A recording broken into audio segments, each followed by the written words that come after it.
Hi, இன்றைக்கி நம்ம kitchen ரெசிப்பியில் பிரியாணிக்கு செய்கிற கத்திரிக்காய் பச்சடி எப்படி செய்யலான்னு வாங்க பார்க்கலாம். ரொம்ப ரொம்ப ஈஸியான ரெசிபி, ரொம்ப டேஸ்ட்டாக இருக்கும். வறுத்த வேர்க்கடலை தோல் எடுத்து சேர்த்துருக்கேன் 5 டேபிள் ஸ்பூன்.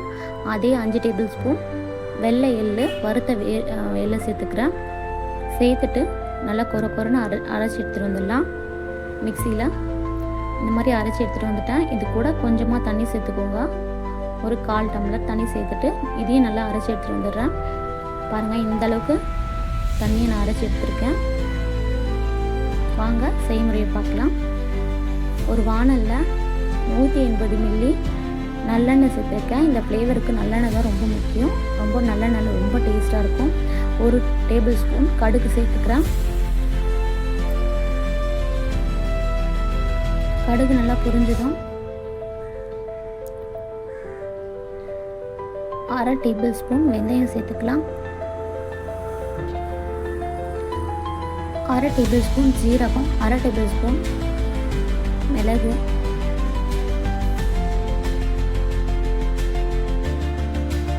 ஒரு வெங்காயம் சேர்த்துக்கிறேன். ஒரு வெங்காயம் சேர்த்து நல்லா வதக்கி விட்டுக்கலாம். இப்போ நல்லா வதங்கி வரட்டும்.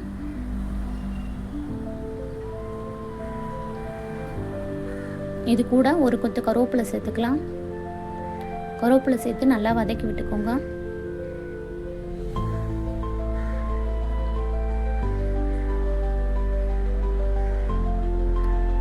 வெங்காயம் நல்லா வதங்கி வந்துடுச்சு. இப்போ ஒரு தக்காளி கட் பண்ணி வச்சுருந்தது சேர்த்துக்கிறேன். தக்காளி சேர்த்துட்டு நல்லா வதக்கிக்கலாம்.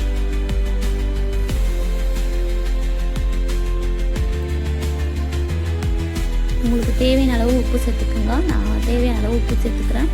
சேர்த்துட்டு நல்லா வதங்கி வரட்டும். தக்காளி நல்லா குழஞ்சி வதங்கி வரணும்.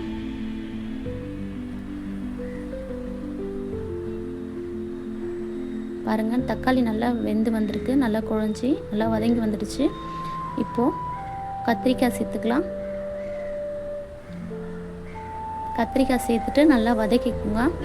எண்ணெயிலேயே நல்லா வதங்கி வரட்டும். பாருங்கள், நல்லா வதங்கி வந்துடுச்சு.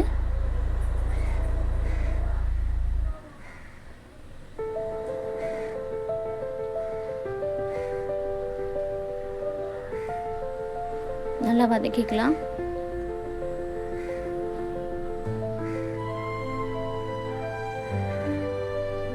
மீடியம் ஃப்ளேம்லேயே இருக்கட்டும்.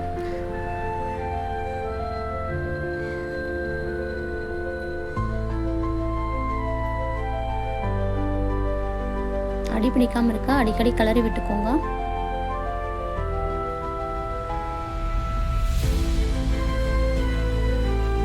நல்லா வதங்கி வந்துடுச்சு. இப்போது 1/2 டேபிள் ஸ்பூன் மஞ்சள் தூள் சேர்த்துக்கிறேன்.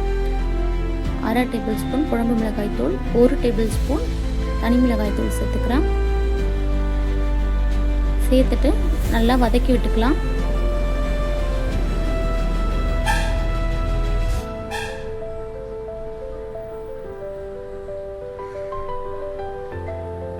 பாருங்கள், நல்லா வதக்கி விட்டுக்கிறேன்.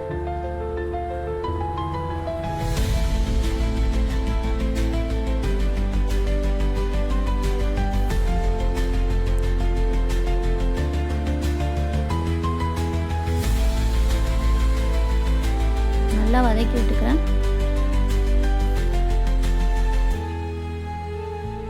பாருங்கள், இந்த அளவுக்கு நல்லா வதங்கி வந்துடுச்சு.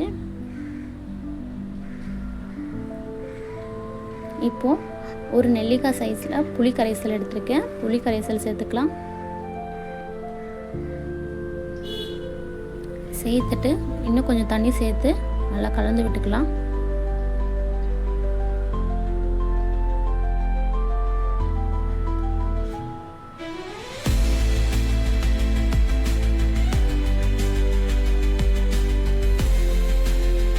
இன்னும் கொஞ்சம் தண்ணி சேர்த்து நல்லா கலந்து விட்டுக்கிறேன். கலந்து விட்டுட்டு நல்லா எண்ணெய் பிரிகிற அளவுக்கு நல்லா கொதித்து வரட்டும். மீடியம் ஃப்ளேம்லேயே வச்சுக்கோங்க.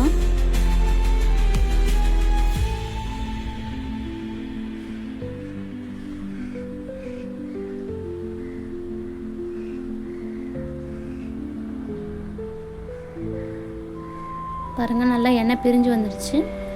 இப்போது எள்ளையும் வேர்க்கடலையும் அரைச்சி வச்சுருந்தா பேஸ்ட்டு சேர்த்துக்கலாம். பேஸ்ட்டு சேர்த்து நல்லா ஒரு கொதி வரட்டும்.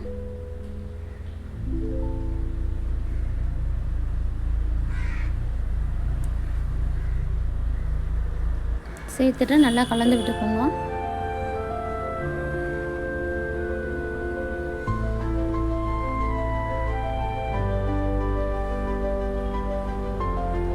பாருங்கள், இந்த அளவுக்கு தண்ணி ரொம்ப தண்ணியாக இருக்கணும், ரொம்ப கெட்டியாகவும் இருக்கக்கூடாது.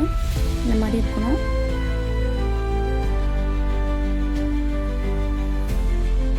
நல்லா ஒரு கொதி வரட்டும்.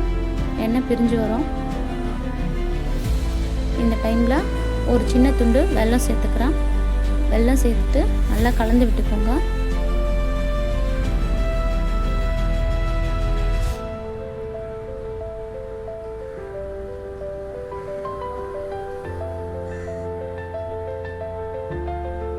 பாருங்கள், சுற்றி நல்லா எண்ணெய் பிரிஞ்சு வந்துடுச்சு.